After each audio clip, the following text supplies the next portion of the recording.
igihe kigeze umuntu twakundanye umva yaranyihishuriye ko yambengutse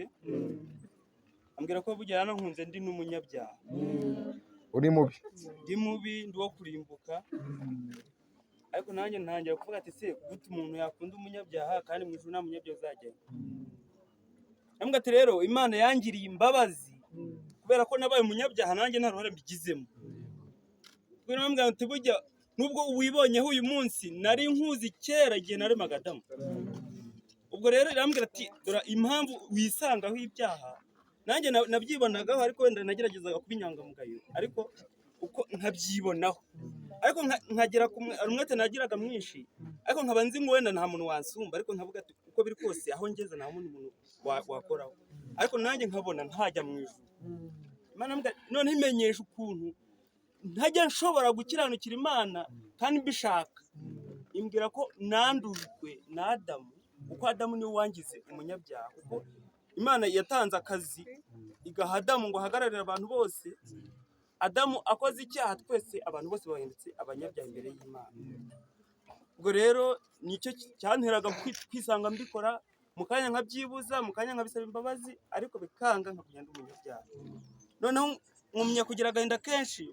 kuko natinyaga kuzarimbuka nkumva nyine mfite agahinda kenshi ariko kubw'amahire nyine Imana iza kumbwira ati rero yoheza umuvugabutumwa ati rero Imana yaragukunze yagukunze uri umunyabyaha ahubwo emera ubwo bubi bwawe ko aribwo yanagukundiye nicyo gituma rero nanjye nje guhamiriza Yesu ko yemeye kuza akagirwaho ibyaha byanjye byose nuko nkajya muri we ngapfana nawe nkazukana nawe ubu Imana rero sindiho uyu munsi ahubwo nari ndiho mbere kuko Imana yambwiye ko Imana yafashe abantu bose ibashyira muri Yesu noneho irangije ibahanira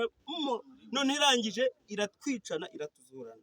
nuvuga ngo iyo umuntu yizeye abapfanye na Yesu akazukana nawe kuko icyo gihe nari ndiwe ubu rero sindiho umwana umuntu ambonye abona ko ndi umwana mutoya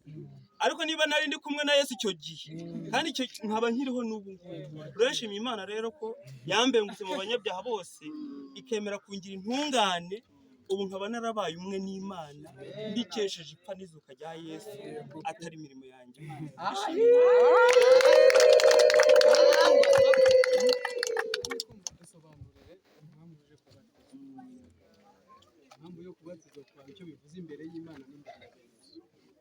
impamvu nje kubatizwa